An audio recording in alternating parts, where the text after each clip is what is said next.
failed Andy Warhol, although he wrote, with ghostly assistance, many books, and had a speaking style that everyone can recognize because it has become the voice of the United States, halting, empty, breathy, like Jackie's or Marilyn's, whose silent faces sealed his fame. Warhol distrusted language. He didn't understand how grammar unfolded episodically in linear time, rather than in one violent, atemporal explosion. Like the rest of us, he advanced chronologically from birth to death. Meanwhile, through pictures, he schemed to kill, tease, and rearrange time. Early in his career, he experimented with the sobriquet Andy Paper Bag, a reference to his tendency to carry drawings around in a paper bag. In imaginary conversations with him, as I try to reconstruct his life, I greet him as Andy Paper Bag. Andy, my bag lady, a sack over his head, concealing the features he disliked. Andy, stuffing a world's refuse into tatty, woebegone containers. Andy Paper Bag didn't want to humble himself before words or time. As interpreter, I must make him submit to both. It is paradoxical to write a brief account of a person who pretended never to edit or condense. Every effort in his career as artist and whirlwind, as impresario and irritant, was to give the public too much, more than it wanted. Monumental, the pile of stuff, films, videos, paintings, photographs, prints, drawings, tapes, books, he left behind for his mad widows to sort and comprehend. Archivists and scholars will devote decades to unpacking, preserving, analyzing, selling, and quarreling over the mess. He left us too many hypotheses, too many images. Only a maniac or a masochist will want to absorb them all. His world is claustrophobically jam-packed with people, artworks, collectibles, junk, and so every visit to his sanctum hyperstimulates and exhausts the traveler, possibilities open to the point of electrical short-circuit. Compared with Warhol, the other exhausting modern figures, Picasso, Stein, Proust, are manicured miniaturists. Warhol's self, his paper bag, had an odd shape, color, and consistency. It was slippery, elastic. It liked confusing itself with other bags, female and male, elderly and infantile. It had an imperial sense of domain. Anything it saw, it conquered, by copying. It ignored everybody else's puling, tame ideas of normal behavior. The story of Andy Warhol is the story of his friends, surrogates, and associates. It would be easy to narrate his life without saying much about him at all, for he tried to fade into his entourage. He had a peculiar style of treating people as if they were amoebic emanations of his own watchfulness. In practice, his friends or collaborators often found themselves erased, zapped into non-being, crossed off the historical record, their signatures effaced, their experiences absorbed into Warhol's corpus. To work for Warhol was to lose one's name. Nathan Gluck, Warhol's most important assistant from the 1950s, often forged the boss's signature when the artist's mother, Julia Warhola, wasn't in the mood to do it. Andy liked to entrust others with the task of embodying Andy. Some members of Warhol's circle were erased. Others were given animation, charisma, and a possible immortality by their connection with this near-albino fairy godmother who sprinkled diamond dust on their foreheads. Other people were the messy, experimental material whose din and plumage filled Warhol's empty canvas, screen, and page. He demanded collaborators. For every artistic or social act, he aggressively used other people as instruments and buffers.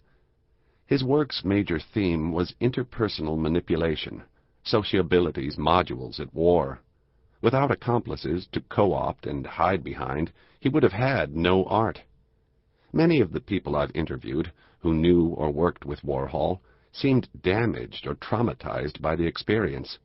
Or so I surmise. They might have been damaged before Warhol got to them. But he had a way of casting light on the ruin, a way of making it spectacular, visible, audible.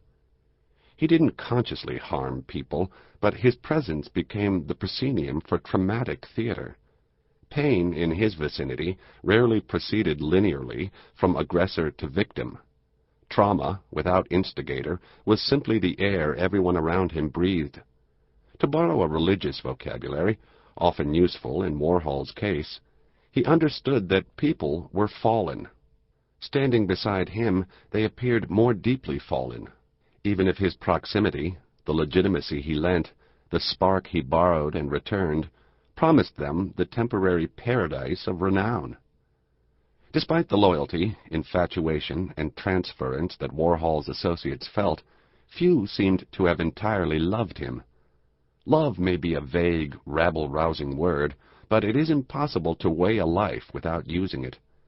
I first understood the loveless vacuum surrounding Andy, a blankness that was his creation, though he was also its victim, when I read some letters written to him in June 1968, while he was convalescing in the hospital from gunshots.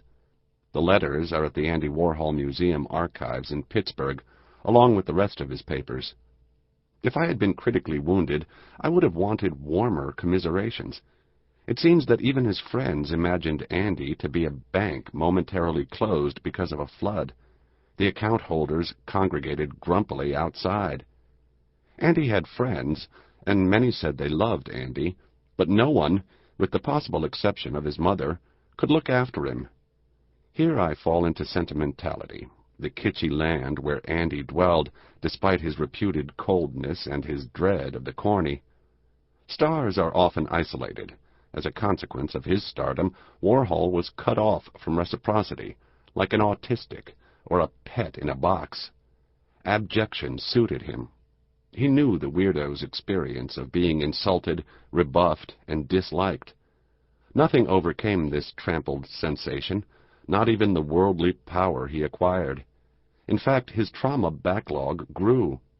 Although his rise to fame in the early 1960s as a pop artist gave him a lasting notoriety that gratified him, the subsequent decline of his artistic reputation and the instabilities of his private life reinforced his fundamental experience of being hated and ensured that he would leave the earth prematurely in 1987 with a conviction that he had never belonged to it.